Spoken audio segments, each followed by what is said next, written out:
Operation सिंदूर पर विपक्ष अब स्पेशल सत्र की मांग पर अडिग है। पहलगाम आतंकी हमले से लेकर जवाबी सैन्य कार्रवाई पर चर्चा की बात हो रही है और देश के 16 सियासी दलों ने प्रधानमंत्री मोदी के नाम पत्र लिखा है। इन सभी दलों ने प्रधानमंत्री नरेंद्र मोदी से संसद का विशेष सत्र बुलाकर ऑपरेशन सिंदूर पर चर्चा की मांग की है, लेकिन बीजेपी विशेष सत्र बुलाने पर सहमत नजर नहीं आ रही,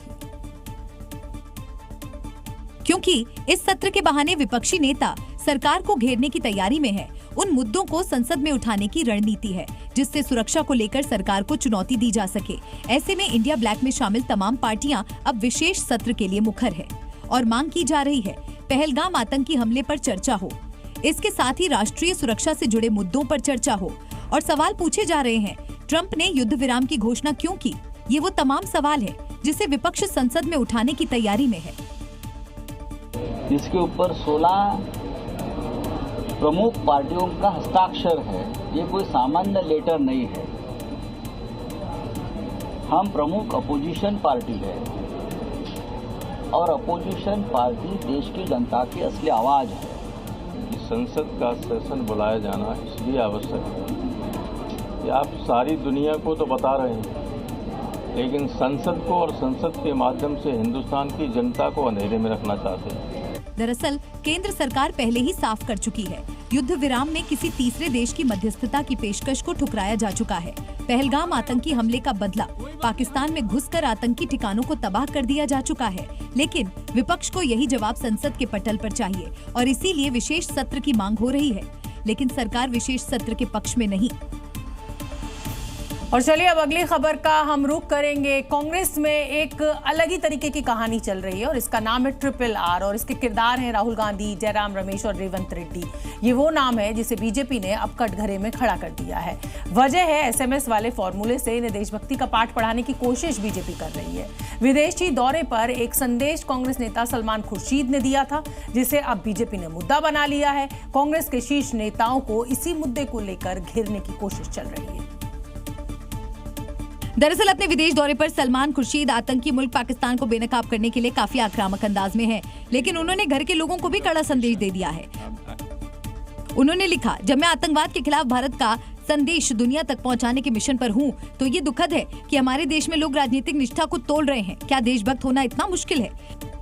सलमान खुर्शीद ने अपने सोशल मीडिया पोस्ट में किसी का नाम नहीं लिया, लेकिन बीजेपी इसे सीधे तौर पर राहुल गांधी से जोड़ चुकी है और RRR को SMS वाला संदेश याद दिला रही है।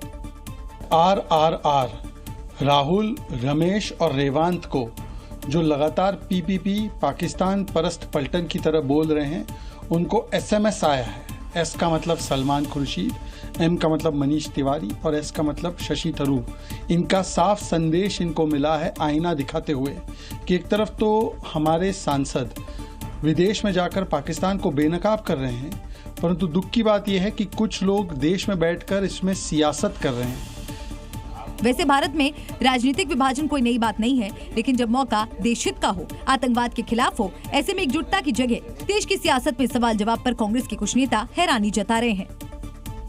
आतंक के खिलाफ योगी आदित्यनाथ का मॉडल पूरे देश के लिए रोल मॉडल बन रहा है, ऐसा लगता है।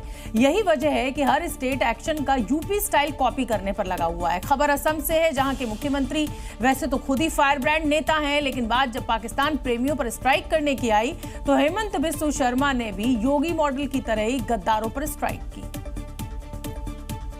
जिसकी जानकारी खुद सीएम हेमंता ने ट्वीट करके दी। उन्होंने गिरफ्तारियों के आंकड़े के साथ एक तस्वीर भी ट्वीट की, जिस पर लिखा है ट्रेटर्स यानी धोखेबाज। याद कीजिए ऑपरेशन सिंदूर के बाद यूपी में किस तरह पूरब से पश्चिम तक गद्दारों पर स्ट्राइक कर उन्हें सलाखों के पीछे पहुंचाया था, जिनमें तुफैल जैसे कई गद्दार शामिल हैं। असम की हेमंता सरकार अब ठीक इसी स्टाइल में एक एक धोखेबाज को उसके सही ठिकाने यानी सलाखों के पीछे पहुंचा रही है। आंकड़ों की बात करें तो अब तक कुल 82 धोखेबाज गिरफ्तार किए जा चुके हैं। इनमें जासूस, पाकिस्तान प्रेमी, ऑपरेशन सिंदूर पर सवाल उठाने वाले और विवादित पोस्ट करने वाले शामिल हैं। यानी असम से देश के गद्दारों का सफाया जारी है, फिर वो पाकिस्तानी प्रेमी गैंग हो या ISI के मोहरे बने गद्दार। हेमंता सरकार सबका एक ही स्टाइल में इलाज कर रही है। उत्तर प्रदेश की योगी सरकार ने अग्निवीरों को एक बड़ा तोहफा दिया है, जिसके तहत यूपी पुलिस और PSC में अब अग्निवीरों को आरक्षण दिया जाएगा। इस प्रस्ताव पर कैबिनेट बैठक में मोहर भी लग गई है। यानी अग्निवीरों को रोजगार के अवसर मिलेंगे और उनके भविष्य को सुरक्षित करने की दिशा में ये एक बड़ा कदम होगा। क्योंकि सीएम योगी की अध्यक्षता में हुई बैठक में ये फैसला लिया गया है कि अग्निवीरों को अब यूपी पुलिस और पीएससी में आरक्षण दिया जाएगा। वीर योजना आई है और उसके जो हमारे जो वहाँ से पहली आएंगे उनको हम सब लोग अपने स्टेट पुलिस में प्राथमिकता से भर देंगे। अब हम आपको योगी कैबिनेट में अग्निवीर योजना पर लिए गए अहम फैसलों के बारे में बता देते हैं। यूपी पुलिस पीएसी की भर्ती में 20% आरक्षण मिलेगा। आरक्षी पीएसी, आरक्षी घुड़सवार और फायरमैन भर्ती में 20% आरक्षण मिलेगा। अग्निवीरों को अधिकतम आयु सीमा में 3 साल की छूट रहेगी। पूर्व अग्निवीरों को समायोजित किए जाने के प्रस्ताव को मंजूरी। आरक्षण सभी श्रेणियों यानी सामान्य, SC, ST और OBC पर लागू होगा और इस प्रणाली के तहत भर्ती का पहला बैच 2026 में आएगा। यानी योगी सरकार के इस फैसले के बाद अग्निवीरों के भविष्य को एक नई दिशा मिलेगी, साथ ही रोजगार के अवसर भी बनेंगे।